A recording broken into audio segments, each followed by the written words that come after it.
glad to tell you about this company.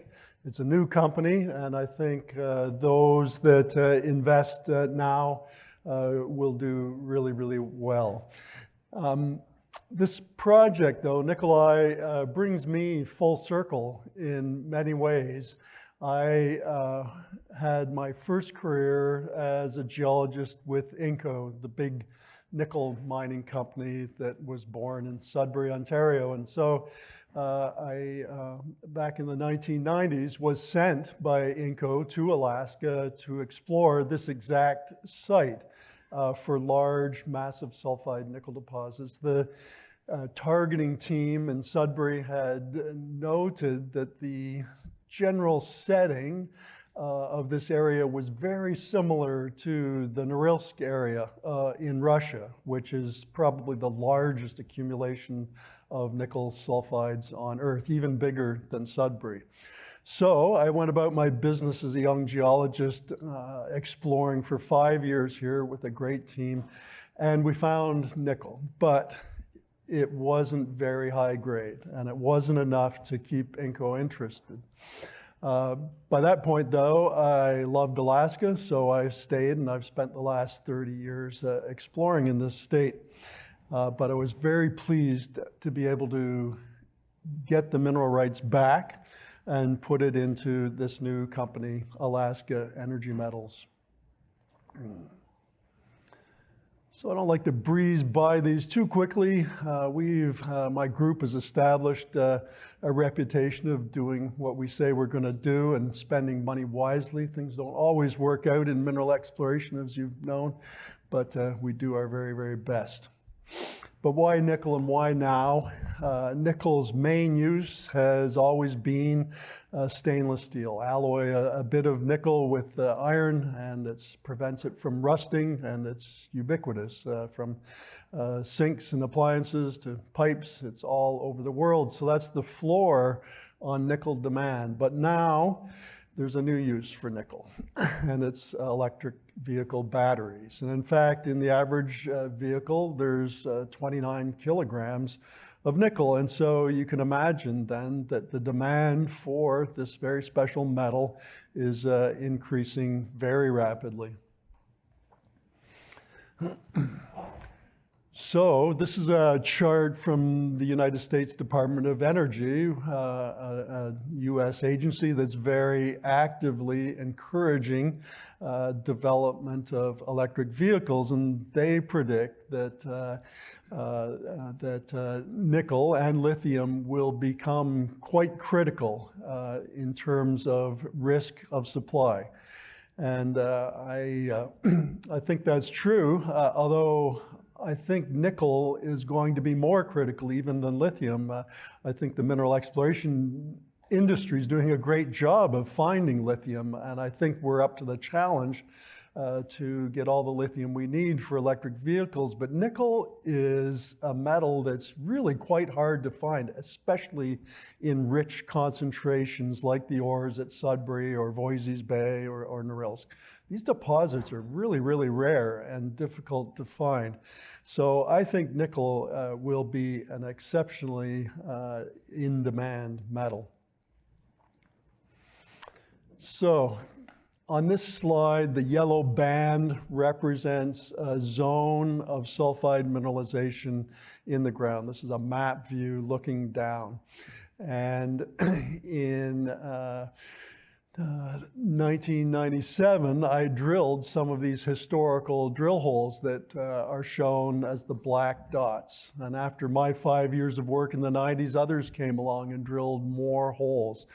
You can see the scale. That's 7 or 8 kilometers across, and the zone keeps going well off the map. It's probably a 10 or 11 kilometer long zone of mineralization. And the interesting thing about it is it's amazingly homogeneous and continuous. Every hole that pierced this zone historically got almost exactly the same grade, which is around 0.35% nickel equivalent.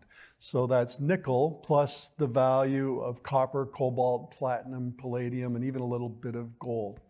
So not high grade, but very large, continuous, homogeneous mineralized zone. I can't call it a deposit today, but we've just finished the first round of drilling, drilled the holes shown in blue, and we'll drill next year at least the ones shown in yellow. And if this historical grade holds up, we can roughly estimate that we will have more than 2 billion pounds of nickel in the ground with the other metals to go with it, which would be approaching $40 billion worth of in situ metal value. And that size of a deposit then starts to put us with peer companies like Canada Nickel, FPX operating here in BC, Giga, and others. And so our company then should be valued similarly. They measure their market caps in hundreds of millions. Ours is just 25 right now. So I think with just a year or two of work, we should have a much higher value on our company. We know what we're doing. We're a good team. We've been together actually for 15 years as Millrock Resources. When we acquired this project, though, we decided to focus strictly on it and rename the company. We're coupled with a very strong capital markets group here in Vancouver who've assisted us to raise $12.5 million this summer. We're deploying that cash now to drill off the first resource, and we've at this point got just 52 million shares outstanding. Share price jumped a bit on Friday on some news of an additional acquisition of property in Quebec. And so we're trading at 55 cents today. So the project's about a 5-hour drive from my home in Anchorage, Alaska, a couple hours drive south from Fairbanks, in a good location with, despite its northern climate, it's in a good place for mine development. Railway power is all nearby, and it's quite I think, a permittable place as well. No special environmental sensitivities. If you look, the north-south Richardson Highway, a paved highway, the road going across the southern part of the map is a gravel road.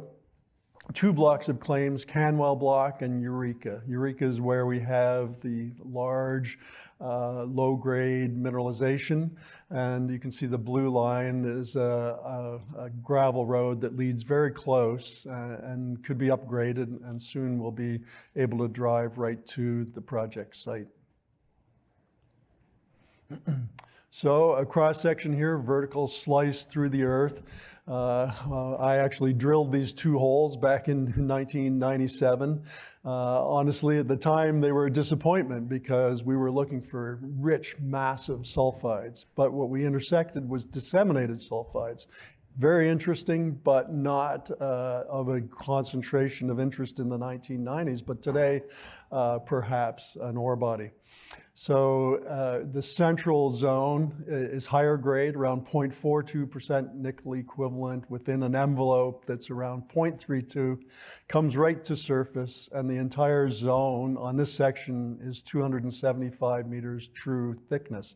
So you can imagine this zone, as I say, is very homogeneous. It's up to 12 kilometers long and several hundred meters thick. So you can imagine that we're going to add tonnage here very, very quickly. This is what it looks like. It's a dark, fine-grained rock geologists call peridotite with sprinkles of disseminated iron, nickel, and copper sulfides with a little bit of platinum, palladium, and gold also associated. And you can imagine, since the concentration is not all that high, that the recovery of the valuable metals is going to be extremely important to the economics. And so we'll begin those studies this fall, but we've done enough to know that most of the nickel is in the form of the sulfide mineral called pentlandite. And that's good news because pentlandite can be readily recovered by standard milling methods. Some of the nickel is in the form of a simple nickel iron alloy, and that's also good news because it's readily recoverable. Some of the nickel's tied up in the silicate minerals called olivine or serpentine, but not very much. And so that's good news, at least superficially at this point. But there'll be much work for us to do in the coming months. So our strategy is simple. We've drilled these holes shown in blue. We're going to calculate that volume of rock shown in red, and then a tonnage from that. And if the very homogeneous historic grade of 0.35 persists, we'll have more than 1 billion pounds of nickel in an inferred maiden resource, which we would announce by next March. But we've just purchased all the historical data for this project, which was very nicely preserved.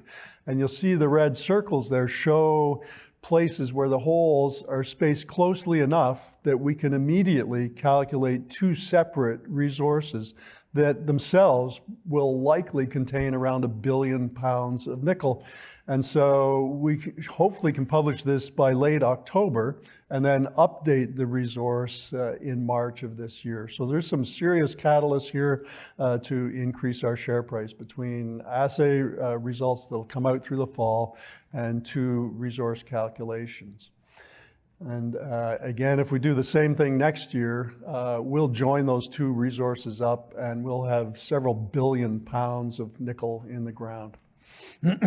And so this, to compare us then to other companies that are evaluating and developing similar projects, like Canada Nickel, who I draw a close analogy to.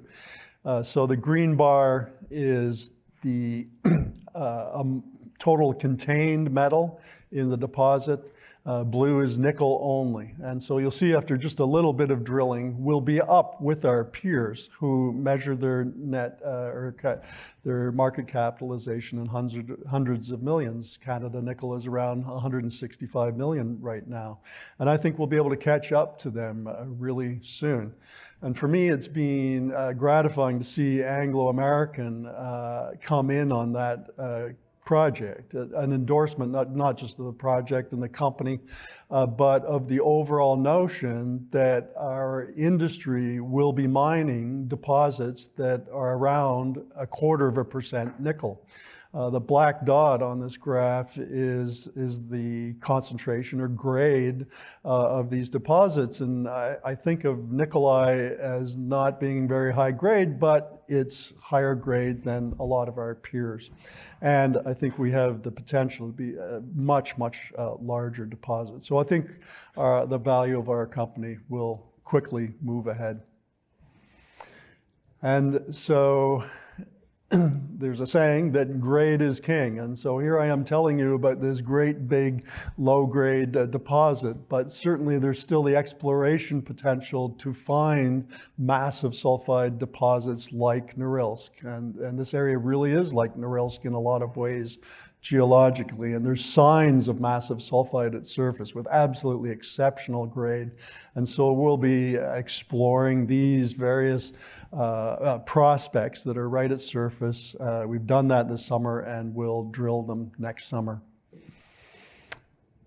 So we're going to build out the value of our company with the low grade, but be looking for the high grade at the same time. And we've just finished drilling. The snow started coming down, and we're pulling the drill out as we speak, and we'll be calculating our resource in the fall. Thanks.